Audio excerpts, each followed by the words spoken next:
Live from Fargo and serving you on TV, online, and on the go. This is Valley News Live at 10. Officials are warning that road conditions could suffer tonight as wind pushes snow onto the roadways. Authorities have been responding to crash after crash with patches of ice wreaking havoc. As you plan for your morning commute, Valley News Team's Katie Opperly points out the most dangerous areas in the metro to drive. Conditions on the interstate in the FM Metro are ever changing as wind blows fresh snow onto the roadways. As we go out and treat these areas, the snow will blow across the road, refreeze, and then with the snow blowing across it as it refreezes, it in a sense polishes it so it makes it even slipperier yet. Lysring says they have had their full crew out all day long and will be out all night, adding they just can't get to it fast enough. We've been salt sanding plus plowing. We've been getting a lot of drifts from all the wind and you know, with the big cuts under the overheads and stuff, it fills in. So we've been plowing, sanding, you know, the whole ball of wax. The Highway Patrol and the DOT have been working together. Lysring says these scattered conditions are often the most dangerous. People will think, oh, the road's good.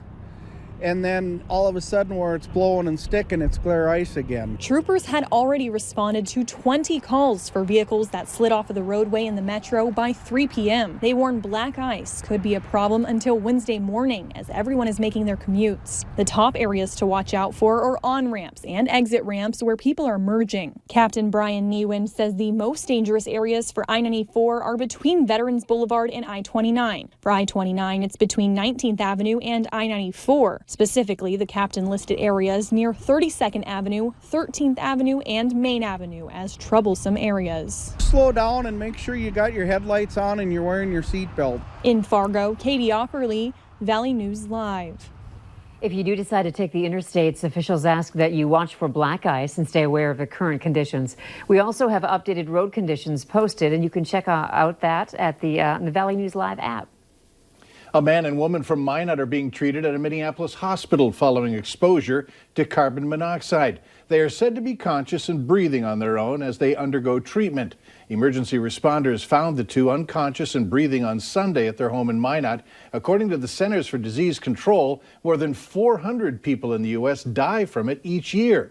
The gas can enter your home through your furnace or car if you have a garage. Symptoms of carbon monoxide poisoning include dizziness, chest pains, upset stomach, vomiting, and other flu-like symptoms. The fire department says the only way to make sure your house does not contain too much of the poisonous gas is to use a carbon monoxide detector. Because of the fact that it's odorless and colorless, it's like breathing air. We just don't know it's there. And the amounts of it can get huge, and the only way we're going to know it's there is by starting to have the symptoms if we don't have a detector. Summers add that if you should leave your home right away if it comes up, and call 911 if your detector reads anything more than 9 parts per million. The Centers for Disease Control has confirmed the first U.S. case of the coronavirus in a traveler from China. Officials say the Washington state resident had been in China since November and became sick on January 16th after he returned from Wuhan. A test sample confirmed he had the coronavirus. According to the CDC, the virus can cause illness in people who are around animals, including camels, cats, and bats. It can also be spread from person to person. Symptoms include a fever and cough.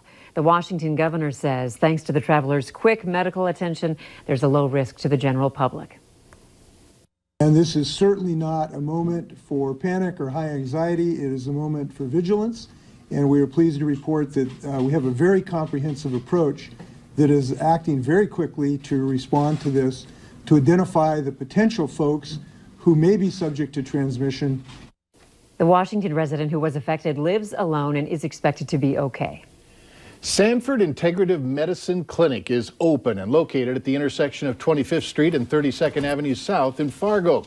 Tonight, the public got a chance to tour the clinic, take part in hands-on demonstrations, and get a better understanding of the services provided.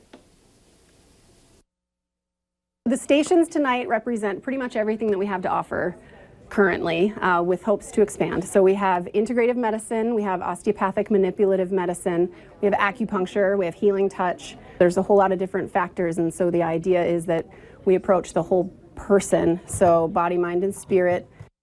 The clinic offers holistic care in a clinic environment that is focused on complete healing through blended care.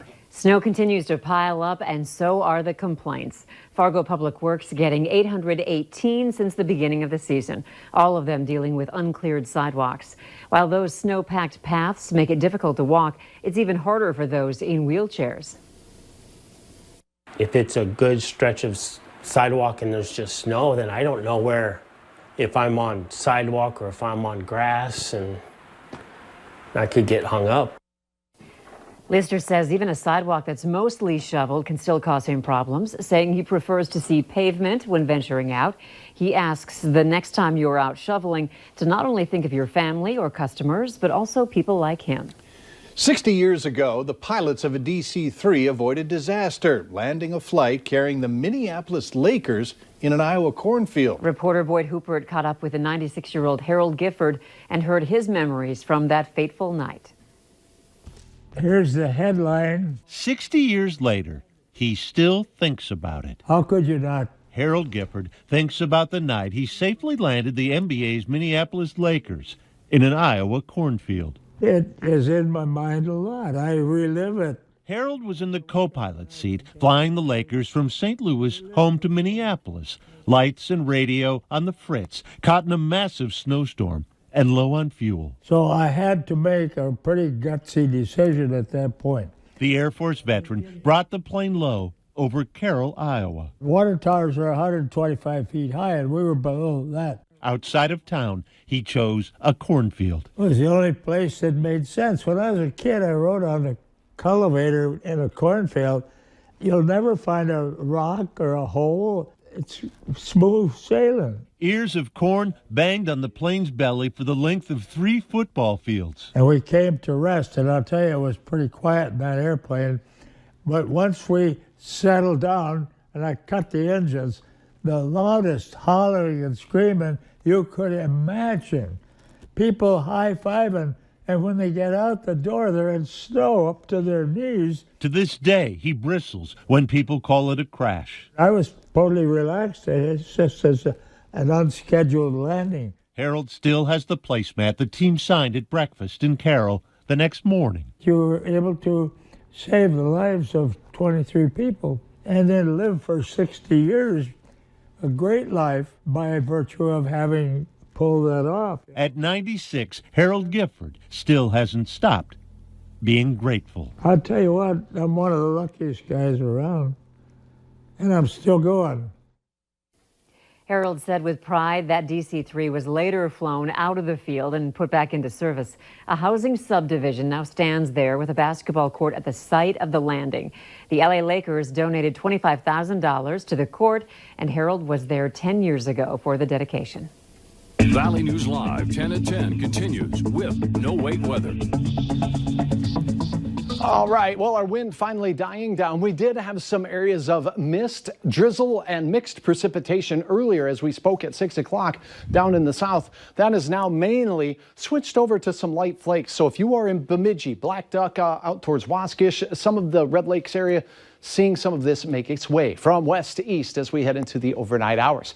Here is a look at wind speeds, and we still have gusts over 25 miles per hour in places like Sisseton, and in a few areas in Lakes Country, gusts over 20 miles per hour from the south.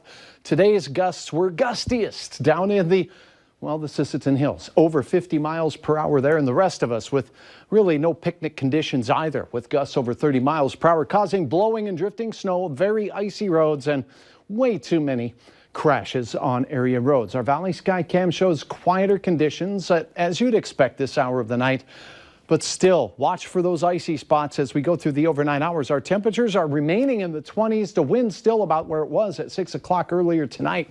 23 in Grand Forks, 18 for you in Jamestown. Devil's Lake at 23. That's the same reading we have this hour. In Detroit Lakes with 21 for Babe the Blue Ox in Bemidji. And that cold air has snuck into, well, that's right, Florida. Look at that. The Blues are 30s, and northern Florida, well, they're struggling out there with wind chills expected to be in the 20s. For us, well, 20s feel pretty good this time of the year. As we head into the overnight hours, we'll see partly cloudy skies, but there'll be some areas of low clouds and fog across the area where you see these darks. That's where we have the best chance of that activity. Temperatures falling only a little bit, near 20 for many. The coolest air will be in northwest counties near the Devil's Lake Basin, where you'll be clearer longer. Temperatures rising into the 20s. We'll still have a mix of sun and clouds. We'll see maybe more sun up in our northern counties, and as a result, you'll warm up nicely, but it'll still be cooler. There is a shot at 25 to 30 degrees for all of our southern and southeast counties as we go through the afternoon. Clouds build in late, and I cannot rule out a flake or two of snow in the late night hours in our westernmost reaches. Western Stutsman County, western Foster, western Eddy, maybe the Ramsey County area as well. Planning forecast, temperatures near 20 to start you out, and we'll have winds that'll only be 5 to 15 miles per hour. A big time improvement. Peekaboo sunshine here and there. And look at this, tomorrow evening, still in the 20s. And well, we know that can keep slippery conditions with temperatures in the 20s, and that's where we're going to see all of us in the 20s to near 30 in the Sistennials. We could see a 30 in our far southeastern counties, maybe near Perham and Wadena. Here's a beautiful shot, Long Lake sunrise by Sherry. Thanks for sharing. Now, the 7-day planner and one more bonus graphic for you here to go through. First and foremost, the mild weather continues, 23 and a shot of an isolated flake, mainly west and east of us here in Fargo. Then as we go through the weekend, I'm happy to report, as we highlight this, no blizzards. We're expecting temperatures to be near 30 degrees and very quiet conditions all the way through the weekend and into next week. And now, as we go through the rest of this month, that January thaw is here. Take a look at our air mass battlecast here, and when you see the pinks, those are single-digit above zero readings.